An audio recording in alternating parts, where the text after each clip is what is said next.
guys, welcome back to my channel. Today is a different type of video actually. I'm gonna talk about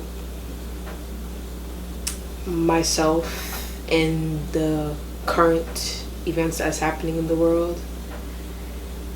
It's very weird to be getting so much attention, and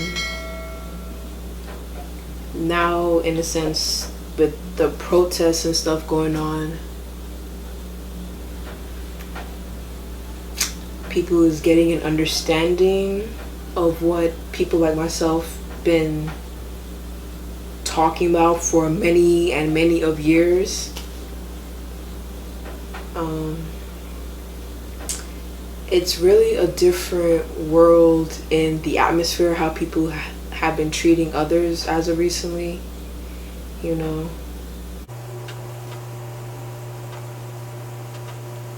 The world is slowly waking up to what's been going on, what's been and has always been going on. And the fact that we still have to fight, still have to protest daily, you know. This pandemic had to be a blessing in the sky. Not only has it slowed down time, but it also gave people a lot of time to research and to think and to go back in history to see how long certain things have continued or is still happening in the world, that the mass is always the same outcome. We protest a little bit, we get them convicted, we go through the trial process, and the judge or the people, the jury, and there's an inside sympathetic cop that's there brushing the convicted people's back or whatever, or hugging them, and then they don't serve no time. And the world is back in an uproar or a disbelief or mad again. And then what do? We just go right back to work. But not since this pandemic. Since everywhere is shut down, closed down, jobs, you can't go to jobs. If you're not an essential worker, then you're not working, then you're staying home. So this staying home thing really forces people to go out and protest with a mask on and with signs written up over their heads on the side or whatever, to protest for the injusticeness of the universe, of the justice system, of everything in general just being unfair. It's not fair that every time no justice is served, like it doesn't matter what type of money y'all dish out to the families.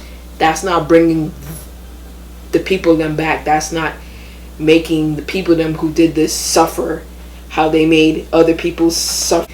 It's not fair that families have to go through these hearings and trials. Like at the pit of everything, every time something like this has happened, it has been recorded. There is too much video, too much proof, and y'all want to tell me everyone is getting off? No convictions, nobody's suffering, no one is taking accountability. You know, the thing that they always tell us to do, take accountability for the things that we do wrong. You know, it just doesn't make sense. I don't understand why they are protected so bad. It's like they're God, and it's like they can't do no wrong. But if you're arresting someone and someone dies in your custody, whose fault is that? In all honesty, y'all already have this man handcuffed. Why are y'all still making it a problem to put pressure on his neck? Not for 1 minute, not for 2 minutes, but for a full 9-10 minutes? Are you serious? And the fact that he said he couldn't breathe no more, and y'all still didn't think that was the time to take up, even the ones that were around him, y'all are all complicit to that nonsense that occurred. That right there, that day, y'all career was over. All of it. Y'all personal life, y'all social life, all of it over. Because no cop decided to say that's enough, like no one decided to take him, nothing, because all that could have been avoided by one of them, just one of them, maybe two of them, just stopping him.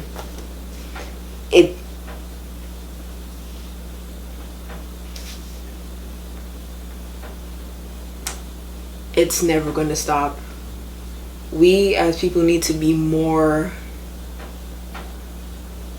I don't even know what to say, because it's like, when you behave, you die. When you run away, you still die. It doesn't make sense. I wish it wasn't like this, but it's the world we live in. We just don't know what situation, we're gonna be involved in. Like, the whole situation, it was a mess from start to finish, and it's not even finished yet because we still have to do the trial, which again is like pointless at this point, because like y'all have too much video for us to do the whole trial thing, and doesn't make no sense. Even the one that shot that man when he was jogging, y'all was wrong for that. And the fact that went unnoticed for 2 to 3 months, and the whole police department just swept that thing under the rug, didn't say nothing about it, went on about their day about everything's all peaches and cream. Once that video hit social media, it was a done deal. And we did get justice that time. But sheesh. It's like, this stuff is never going to stop. We all got to be coherent. We got to be strong. And we got to stand together. This is not what my parents grew up telling me how life would be. Like, these type of conversations a parent would have with their child on how to live in a world, but they don't teach you how to be black while dealing with police officers. Like, you imagine having a son that's 5 and 10 years old, and you gotta explain that, well, 10, mostly 10, between 10 to 14, reasonable. You have to tell them that the police, maybe even younger, because some cops be too trigger happy, but it's a conversation that needs to be had immediately, because you just never know. Look how they shot that kid in the park because he had a toy gun.